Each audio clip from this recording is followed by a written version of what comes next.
Raid events are a great way to keep people playing Pokemon Scarlet and Violet, but they definitely do have their limits. The first raid event we ever had was for Charizard, and it was really cool because there was no way to get a Charizard before that, since the Pokemon Home update was not out yet. They ended up doing these 7-star raid events until pretty much every unobtainable starter Pokemon was given out. We never ended up getting raids for Rillaboom or Delphox, but that doesn't really matter when you could just use Pokemon Home now to transfer them in. So what's next? If you guys played Pokemon Sword and Shield, you might remember when some legendary and mythical Pokemon were put into raids. The unfortunate part was that these Pokemon were usually set up in a way where you could battle but not actually catch them, which felt like a big missed opportunity. There's been a brand new leak in the past day from the most credible leaker in the Pokemon community, known as the Riddler, and I think it's only a matter of time before Game Freak steps it up with Tera Raid events. Comment down below on this video what legendary you want to see first in a raid event, and definitely subscribe since I'm getting closer to 50,000 subscribers.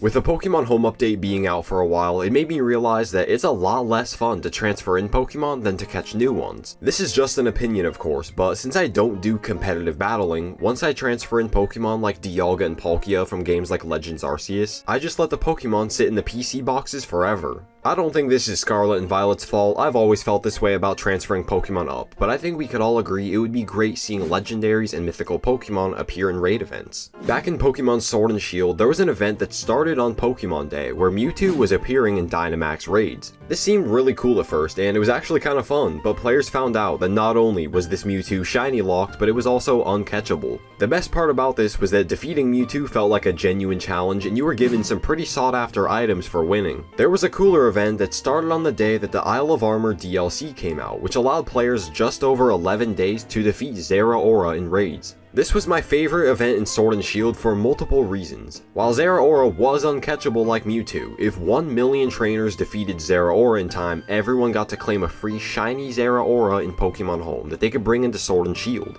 This was a huge incentive and infinitely more exciting than the Mewtwo raids for me and many others, but how does it relate to Scarlet and Violet? Well, you see, just yesterday a very credible leaker known as the Riddler posted an image of Mewtwo with a Mightiest Mark and no other context. The 1.3.2 update also came out for Scarlet and Violet, and one of the changes was actually the description for the Mightiest Mark.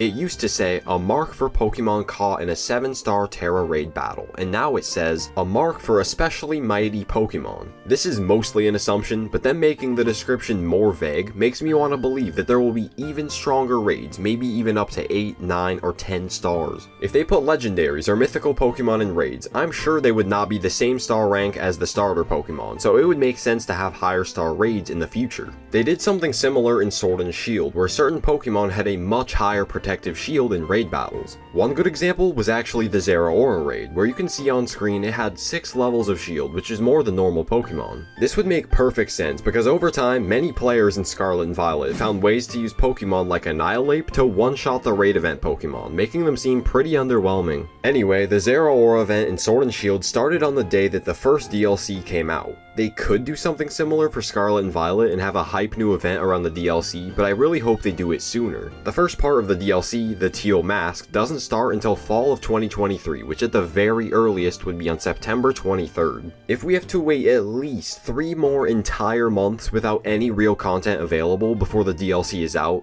it'll be a pretty dry couple of months for Pokemon. Looking back to the 1.3.2 data mine from earlier, a line of text was actually added to the game that sounds like Mew will actually be battling alongside you at some point. The line reads, Mew is going to go all out against this formidable opponent. This line of code was nowhere in the game files until this update came out, and I can't think of how they would make this fit in with the story at all. It sounds a little out of place with the storyline to have Mew randomly appear and fight against a Mewtwo with us, but I'm sure they'll come up with something cool. If they decide to do legendary or mythical Pokemon raid events before the DLC, we'll probably see them within the next month or two, because I don't think they would do it too close to the DLC. It's pretty likely that within the next month or month and a half, we'll be getting a new Pokemon Presents, and I think that would be a good time to have fun raids announced like this. I really hope that they don't wait until the DLC is already out to bring new content like this to the game, so what do you guys think will happen? Are you expecting this event to go down at all? And if so, what Pokemon would you be most excited to see in raids? I really hope they decide not to shiny lock whatever Pokemon they choose, but we know Game Freak. If you enjoyed, then please subscribe because I'll let you guys know when we get exciting Pokemon news like this. You guys have been killing it with the support lately, and if you want to talk to me and other people in my community, make sure to join the Discord server. It will be in the description of this video. Anyways, thank you all so much for helping me get closer to 50,000 subscribers. I really appreciate all the support, and I will see you all next time. Peace out, everyone.